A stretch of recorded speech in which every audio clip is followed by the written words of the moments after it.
adicionar esse documento que vai trazer desta lei e vamos submeter ao grupo. Isso nós temos como analisar agora.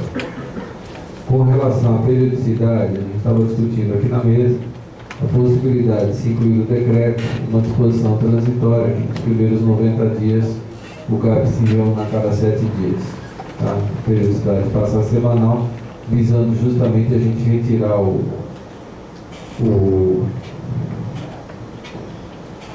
represado de processo que vai acontecer no primeiro momento. E a viabilidade, a proposta então é de se passar de, em vez de 6 meses, mais 6 meses, passa de 1 ano prorrogável por mais 1 ano. Isso acho que contempla o proposto. Desculpe, eu cometi um engano quando eu falei que estava falando em nome do SECOM. Na realidade, nós tivemos uma reunião e todas as palavras que eu dirigi, realmente, elas estão sendo avalizadas e discutidas com o Sinuscom, com a ProURB, que é uma entidade nova que foi criada, e com o SECOM. E elas representam, provavelmente, uma grande parte do setor imobiliário. Ele é muito grande e talvez nem todos podem falar somente em nome de todo o setor. Tá certo? Obrigado. Obrigado por registro. Sobre o que o Ford falou também, do que aconteceu no Congeato, né? A gente pode comentar. De fato, foi lamentável. Eu acho que a Prefeitura tem muita coisa para fazer, mas a gente precisa se desarmar, todo mundo. Né?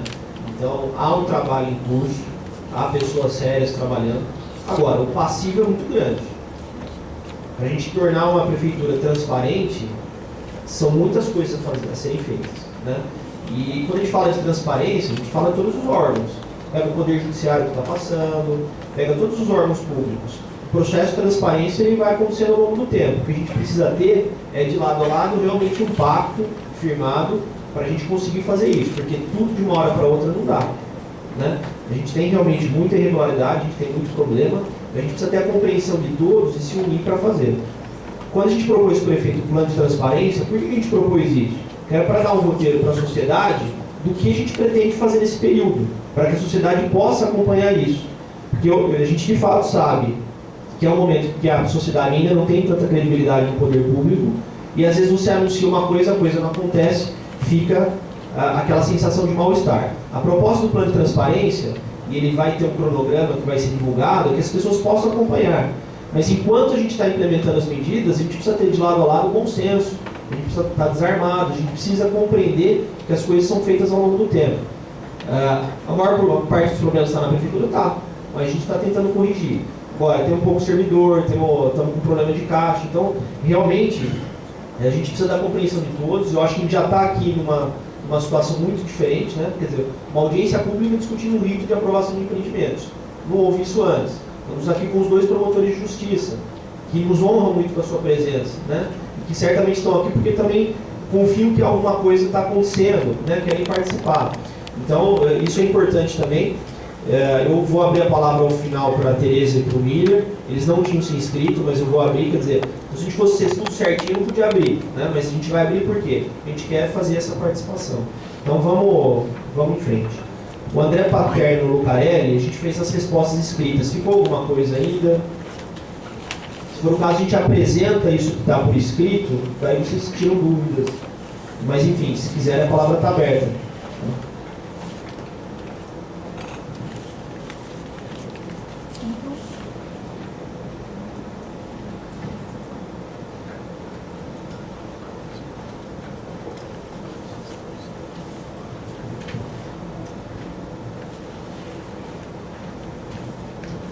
Raquel vai falar pelo André, é isso? Isso, obrigada. Meu nome é Raquel. Na verdade, é um pouco sobre ainda a questão do P2, né? A gente entende todas as categorias que são inclusas no P2, e na verdade é assim, a gente não quer que seja tirado da análise de polo, né? Mas, de repente, que não entre no GAP pelo fato do GAP ser direcionado a projetos específicos. E pelo fato de que isso vai englobar uma produção muito grande, na verdade, acho que toda a produção do mercado imobiliário. Então, de repente, o GAP, eu posso considerar que o GAP vai ser tudo, né? Assim, toda a produção do mercado imobiliário. Então, nos casos, pelo menos de P2, eu não sei se é para entrar residencial no GAP, entendeu? Essa é a nossa dúvida. Das nossas questões, acho que foi a única que ficou. A dúvida que pode ser respondida da seguinte forma: para eu ter um edifício, eu vou ter no lugar onde eu tinha provavelmente 20 casas, eu vou passar a ter 200, 300 unidades. Então, esse é o motivo da gente estar incluindo para uma análise específica. Tá, então a análise de TGT na Seburg não vai existir mais, né? Ela vai existir dentro do âmbito do grupo. Tá bom, obrigada. Bom, agora estou com as inscrições feitas ao vivo. Raquel Moraes Alves Gracioli fez pergunta por escrito, a Laís já respondeu. Mas ela está inscrita, quer a palavra? Tudo bem? Gracioli, né? Achei que era adjacente. Flávio Bevilacqua. Armando Coracioli. Anitta Saran. Aparecido da Silva. Ferreira da Silva. Rafael Moia.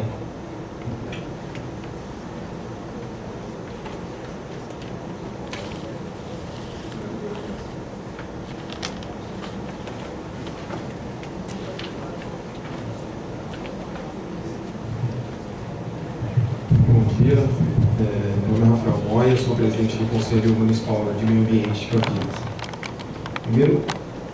Primeiramente, eu gostaria de dizer que eu acho que nesses momentos de audiência pública é um importante momento na qual diversos setores da sociedade civil podem debater e conversar. E eu acho que, na verdade, todos estamos imbuídos, ou deveríamos estar imbuídos do mesmo sentimento e do mesmo objetivo, que é construir uma cidade justa, uma cidade sustentável, e uma cidade que garanta aí nos termos legais as condições para as presentes e futuras pessoas que virão aí, e nós precisamos garantir isso.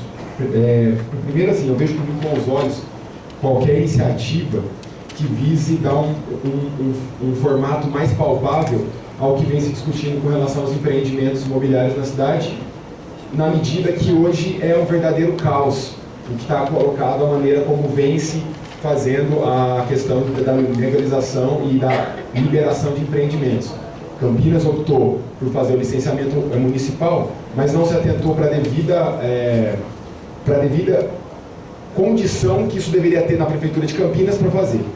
Em que pese o orçamento aprovado no final do ano passado pela Câmara Municipal de Campinas, as secretarias envolvidas aqui terão muita dificuldade de fazer as suas tarefas legais, porque vocês não têm, pelo menos pela lei aprovada na Câmara de Vereadores, condições financeiras de fazer isso. Vide, por exemplo, o orçamento da Secretaria Municipal de Meio Ambiente. Não tem condição que isso seja feito. Ou seja, há dinheiro. Campinas tem um orçamento de 3 bilhões de reais, mas talvez as prioridades estejam sendo outras e não a verdadeira qualidade de vida do município. Então, a discussão desse decreto é importante. Mas pensando nisso também, aproveitando a oportunidade, acho que nós temos outros instrumentos legais que precisam ser garantidos se a gente quiser realmente o respeito a uma lei fundamental, que é o Estatuto da Cidade. O município do tamanho de Campinas, por exemplo, não tem uma lei de estudo de impacto de vizinhança. Isso é fundamental. Isso é fundamental. Campinas não tem uma lei para a operação urbana consorciada. Campinas não tem uma lei de transferência do direito de construir. Então não dá para a gente falar de um novo modelo de urbanismo, de uma situação consolidada, concreta, se a gente não garantir esses instrumentos. Então, eu acho que isso é importante. Queria então falar o seguinte, o CONDEMA, na verdade, ainda bem que não está contido na minuta, não tem essa proposta, que qualquer elemento que retire o poder de deliberação do Conselho, do CONDEMA, a respeito da aprovação de empreendimentos que precisem de licenciamento. Porque, segundo uma resolução do CONAMA, a 237 de 97, diz que o município só poderá continuar fazendo licenciamento municipal se tiver um conselho municipal deliberativo.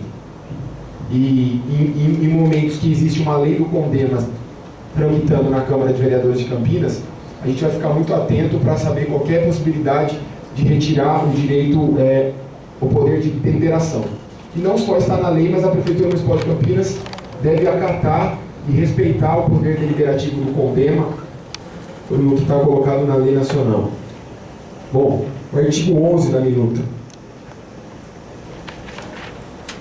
No artigo 11, está aqui, na verdade, essa aqui é uma pergunta. Somente serão aprovados empreendimentos em lotes ou em glebas cadastradas? Nós podemos aprovar empreendimentos em glebas? Será que, na verdade, porque a gente tem visto alguns empreendimentos serem aprovados em glebas e que, na verdade, a gente precisaria ter um parcelamento do solo e não haveria. Então, essa é a minha dúvida. Como é que ficaria isso aí?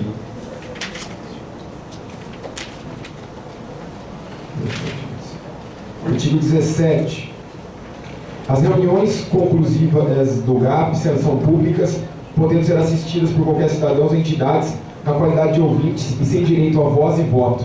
Eu acho que é fundamental que a gente garanta que os conselhos municipais possam pelo menos ter direito a voz nas reuniões. Acho que é fundamental, considerando que a gente tem um papel importante na aprovação. Artigo 17, caput. Então, os conselhos, pelo menos, direito à voz, precisariam ter nas reuniões do GAP. Muito bom. E o artigo 25,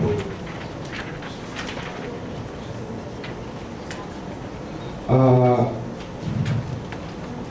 contrapartida de que trata o cabo desse artigo não dispensa o atendimento da implementação, já foi dito aqui, mas eu queria falar também com relação ao artigo, aos 5% do valor que vai ser destinado.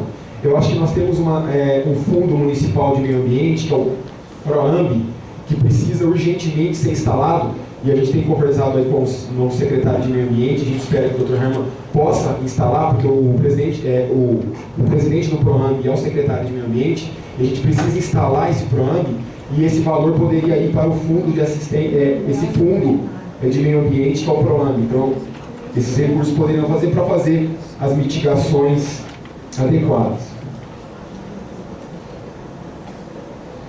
E por fim, essa minha manifestação aqui na audiência não significa um parecer do CONDEMA, né? Na verdade, eu estou aqui enquanto presidente do CONDEMA, mas a gente espera que esse decreto, antes de ser editado, nos termos do artigo 3º, inciso 6º da Lei 10.841, da Lei Municipal 10.840 de 2001, que é a lei que trata do CONDEMA, que antes desse decreto ser editado, ser publicado, ele passe por avaliação do CONDEMA, como determina a lei, e outros decretos, inclusive o atual, não passou pelo Conselho.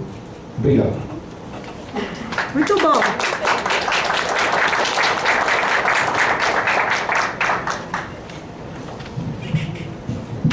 Bom, sobre a questão do orçamento, Rafael, de fato a Prefeitura está num momento difícil, os orçamentos eles são feitos, eles não são cumpridos, por isso que a gente propôs esse trabalho de instituição, de planejamento dentro da administração, que vai culminar também numa melhor elaboração das peças orçamentárias, né? LDO, LOA e PPA. Hoje, qual que é a situação? Diante da não realização de muitas receitas, a administração tem que contingenciar muitas verbas. O que acontece? O planejamento cai por terra, né?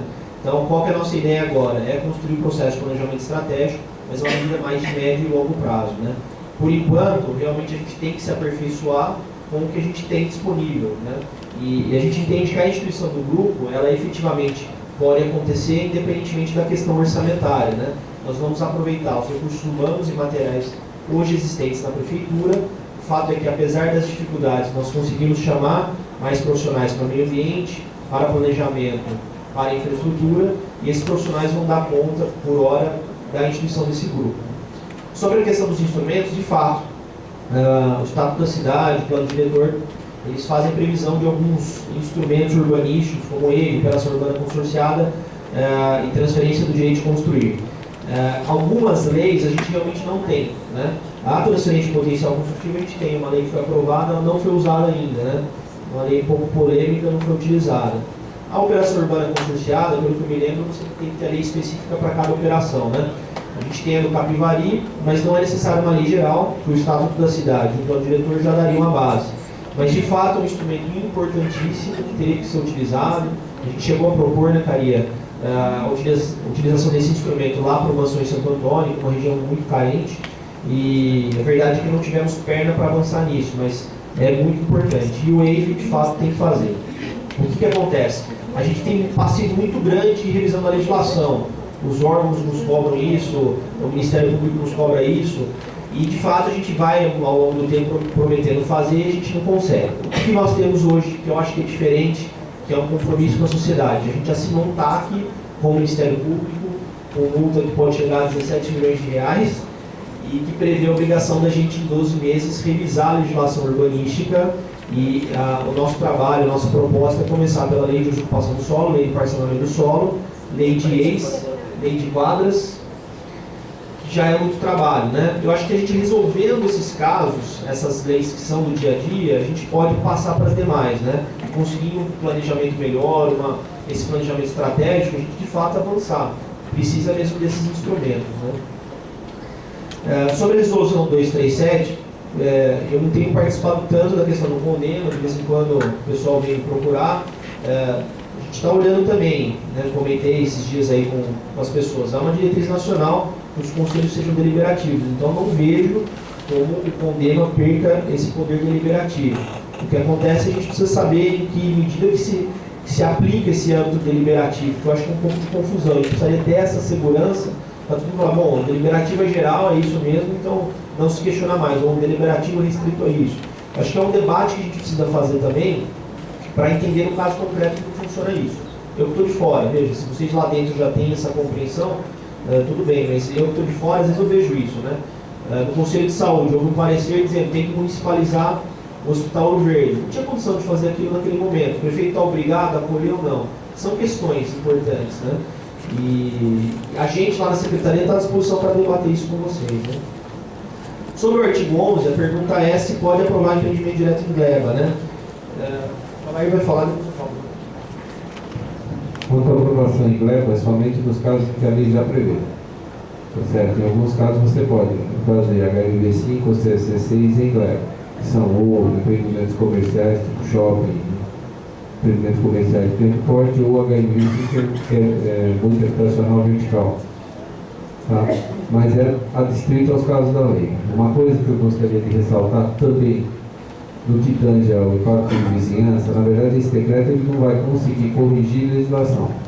O que a gente está fazendo é uma situação transitória, para quê? Para adequar um pouco a aplicação da legislação do arcabouço legal que eu tenho na cidade, até para que a gente possa ter perna para não ficar correndo atrás de coisa errada e possa realmente fazer uma revisão adequada da legislação urbanística, que começa pela revisão da lei de uso e ocupação do solo, porque todas essas outras, contrapartida, e tudo isso vai estar atrelado a essa definição. Agora, se a gente observar direito, a própria lei 6.031, ao exigir o estudo específico, na verdade ela até antecede um pouco o estatuto da cidade no que tange ao impacto de vizinhança, porque as regras que a gente está colocando aqui para análise, no fundo elas são muito parecidas com o provável EIF. Tá? E com relação à participação do condeno, ela está prevista na forma, o Conselho vai se manifestar na forma como se manifesta a licenciamento ambiental. E no momento você está se interferindo nessa participação. Nos conselhos municipais que tem que ter voz na análise desse tipo de processo. Então isso está garantido no próprio decreto e já estaria garantido na lei.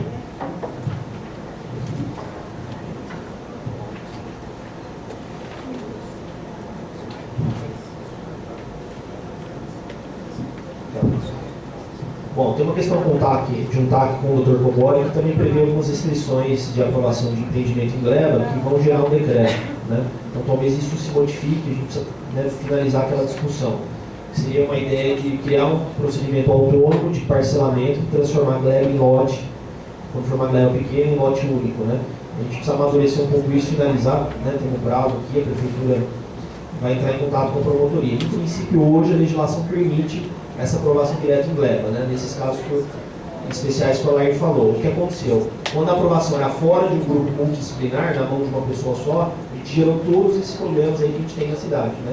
Então, se permanecer essa aprovação direta em gleba dentro de um grupo multidisciplinar, a gente crê que a gente consegue eliminar esses problemas com a devida qualificação na análise.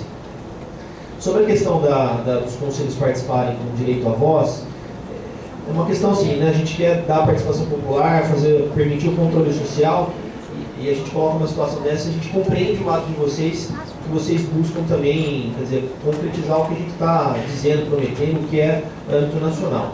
Isso chegou a ser discutido, não propriamente com os conselhos, mas permitir que cidadãos possam ter direito à voz na oportunidade, né? O que houve de avaliação interna é que esse é um grupo técnico da prefeitura. A sessão é pública para permitir o controle, para permitir uma avaliação. Se eventualmente ali, naquele momento, ocorreu um problema, a população tem direito de petição, tem direito de inflamar, denunciar e dizer que está errado, né? Ao se colocar eventualmente, assegurar a voz para os conselhos ou para cidadãos, há um receio de que o grupo acabe não conseguindo caminhar. Inclusive porque tem aquela polêmica, bom, mas o conselho vai se representar lá. Ele tem que mandar o representante ou o conselheiro por si só tem essa competência. Então, por hora, o grupo entendeu que não seria o caso de prever isso, a gente está aberto a discutir, né? Por quê? Porque todos podem se fazer presentes e depois reclamar, apresentar fazer o exercício de direito de petição. E o que nós falamos na oportunidade também é o seguinte, olha, pedir uma palavra pela ordem, denunciar alguma coisa, todos estão à disposição, quer dizer, isso é assegurado a todos na oportunidade. Uma coisa gritante que se faça lá, evidentemente que ninguém vai ter a palavra podada, né? Especialmente se isso estiver na gestão e controle, que a gente tem esse foco, esse espírito de permitir as manifestações, né? Hoje a gente vai abrir a palavra até ao final aí para quem acabou se inscrevendo depois, que é justamente para permitir essa democracia, né? Mas veja, a gente está à disposição, se isso não atender, ou se a gente puder chegar no meio termo, a gente está à disposição. Sobre a questão do fundo ser destinado ao PROAMB, foi também discutido isso. O que se entendeu que teria que ser um fundo específico, porque o PROAMB ele tem finalidades ambientais.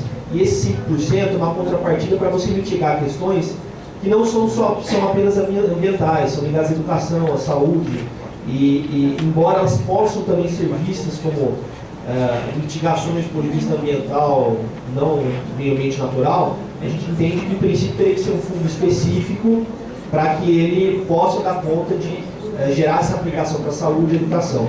Agora, concordo com você, o programa precisa ser realmente instituído, ele tem fontes de custeio e é possível, acho que estamos à disposição do secretário para ajudar, né? Já tenha, né? Bom, e sobre a questão de passar pelo FONDEMA, eu vou avaliar, a gente vai avaliar o artigo 3º, né? Se for obrigatório que passe, vamos passar. A gente quis, na verdade, gerar essa discussão para trazer o próprio FONDEMA, né? Está aqui presente, mas eu entendi, não fala, não, você não está falando pelo FONDEMA no geral, mas a gente vai então avaliar. Se tiver que passar, vamos passar também. Mas a gente entende que essa participação popular assegurada aqui, no princípio, faria cumprimento. Mas eu vou olhar, se tiver escrito claramente, vamos mandar, não podemos falhar no cumprimento da formalidade.